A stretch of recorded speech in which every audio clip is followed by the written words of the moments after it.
Subscribe કરો ગુજ્જુ પરિવાર ચેનલને અને પ્રેસ કરો આ બેલ આઇકનને, જેથી તમે જોઈ શકો આપણો વિડીયો સૌથી પહેલા। જય માતાજી મિત્રો, લક્ષ્મીજીની પૂજાનું પર્વ એટલે ધનતેરસ।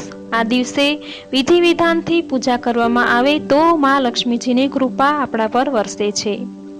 લક્ષ્મીજીનું પૂજન બાજઠો ઉપર સફેદ વસ્ત્ર પાથરી તેના પર કમલગઠ્ઠાની માળા મૂકી તેના પર મહાલક્ષ્મીજી માતાનો ફોટો મૂકી કેસર ચંદનનું તિલક કરી કંકુ ચોખા અબીલ ગુલાલ તથા ફૂલ પધરાવીને પૂજન અર્ચન કરવું।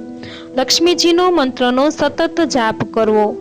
ઓમ નમઃ ભાગ્યલક્ષ્મી ચ વિદ્મહે અષ્ટલક્ષ્મી ચ ધીમહિ તન્નો લક્ષ્મી પ્રચોદયાત।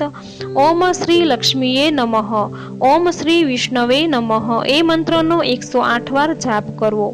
ધૂપ દીપ અગરબત્તી કરી લક્ષ્મીજીની આરતી ઉતારવી।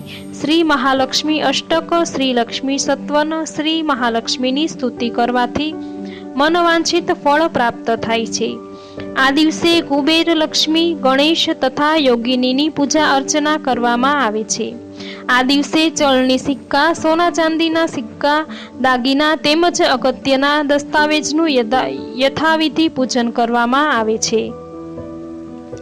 સાંજના સમયે 13 દીવા પ્રગટાવીને તિજોરી ખુલ્લી રાખી કુબેર તથા લક્ષ્મીજીનું પૂજન કરવું।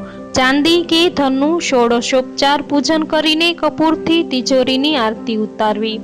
તાંબા, પિત્તળ અને ચાંદીની ધાતુની ખરીદી કરવી। શુભ સમયે વ્યવસાયના સ્થળે નવી ગાદી બિછાવો। શ્રી યંત્ર કે કુબેર મંત્રના જાપથી ધાર્યું કાર્ય સિદ્ધ થાય છે। ધનતેરસના દિવસે ઘીનો દીવો બારણે મૂકવાથી યમરાજાને દીપદાન કર્યું ગણાય છે, તેથી કોઈનું અકાળે મૃત્યુ થતું નથી। તો ધનતેરસના દિવસે તમે પણ માં લક્ષ્મીજીની પૂજા વિધિ વિધાનથી કરી માં લક્ષ્મીજીની કૃપા મેળવો। આ વિડીયોને લાઈક કરો। આ ચેનલ હજુ સુધી સબસ્ક્રાઇબ નથી કરી તો જલ્દીથી સબસ્ક્રાઇબ કરી દો। તમારા મિત્રોને આ માહિતી જરૂરથી શેર કરજો અને કોમેન્ટ બોક્સમાં જય માતાજી તથા તમારા મંતવ્ય જરૂર લખજો।